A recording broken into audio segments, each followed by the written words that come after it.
Hey Flower Tribe, I wanted to show you some tips that I take for my hydrangeas that come in on old wood, like my Endless Summer, my Nikos, to protect the buds so that they bloom next season.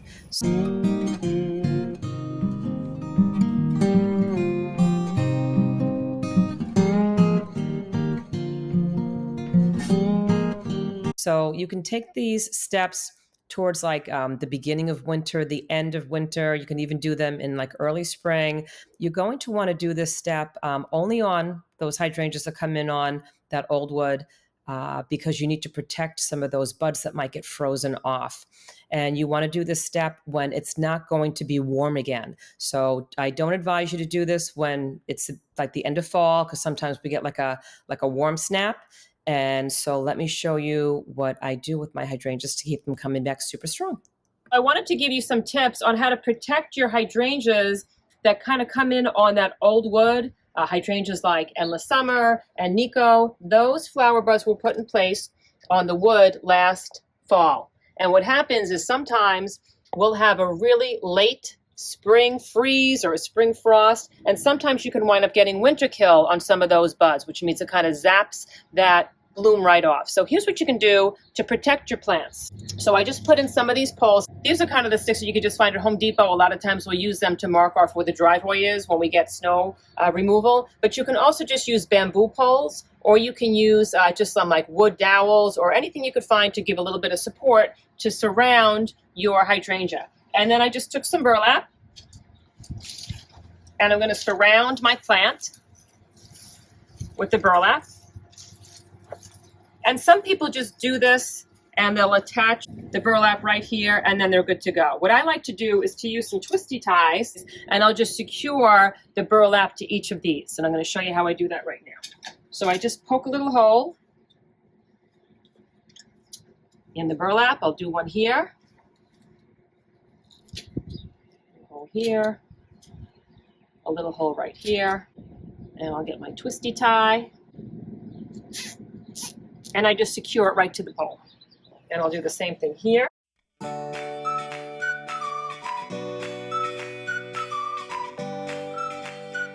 So now this hydrangea is protected on all sides from that cold wind that might blow in and freeze off some of those buds. And it's protected from some of those temps that drop below what we want them to be at once this hydrangea starts kind of flowering out. So this is one way to protect your hydrangeas. You might also want to try this trick. Some people like to surround their hydrangea with chicken wire, and then they'll wind up filling this area in with leaves. And so it'll kind of give it like another form of protection. Here's how to cover those hydrangeas in spring or winter.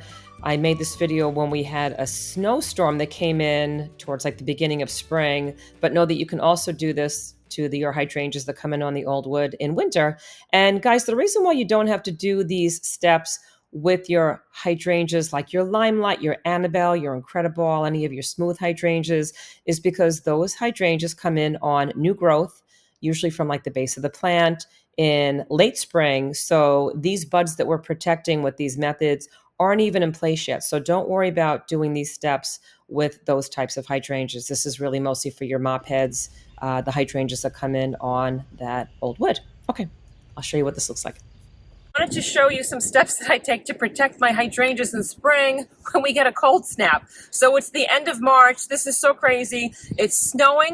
It was 22 degrees yesterday at one point. Tonight it's going to dip down to 25, and the next day it's going to be in the 20s for just a little bit again. But that's just enough time to freeze off some of this summer's blooms from some of your hydrangea. So I'm going to walk you through the ins and the outs of it. Basically, any hydrangea that you have that comes in on old wood, like my Endless Summer, my Big Daddy, my Nikos, like you can see right here, these are some of the blooms that were put in place last year, and they're going to be this year's flowers, but they are actually going to freeze off if I leave them unprotected in like 20-degree weather. So once temps dip to below freezing, for a while you have a chance of having them frozen off. So what I did was I came out here and I just put some sheets over the top of them because I looked at the forecast like really late. I didn't realize that we were going to have such cold temperatures. Temperatures last week were like in the high 50s here, and last week they were in the 60s. So I stopped looking at my long-term forecast, which was a huge mistake. Oh, hey, Lucy.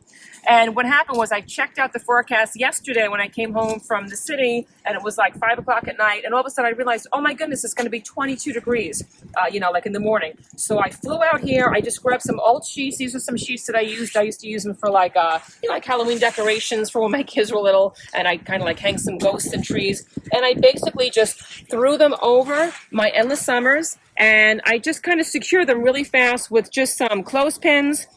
You can tell over here I've got some zip ties. I kind of just grabbed whatever I can get my hands on just to cover these guys up so that they didn't freeze last night. But sometimes you got to work with what you got. And last night I just worked with what I had. I just kind of threw it over there. I want you to remember that when temperatures do warm up, that you immediately get rid of any kind of wrapping that you have over it. And you want to make sure that you get rid of those leaves that are inside those chicken wires, because you can actually cook some of those buds. And so you want to make sure that you don't do that. So this is just one step that I did with my hydrangeas that come in on that, like on that old wood. And for my limelight hydrangeas and for my Annabelles and my Incredibles, my hydrangeas that come in on new growth, I don't have to worry about them, even though it's going to be 22 degrees, because their new growth hasn't even started yet. So they're like a no-brainer if you're looking for great hydrangeas to kind of start off your like gardening journey with. So any kind of hydrangeas that come in on what's called new growth, you don't have to worry about these precious buds showing up early in the season and then freezing off.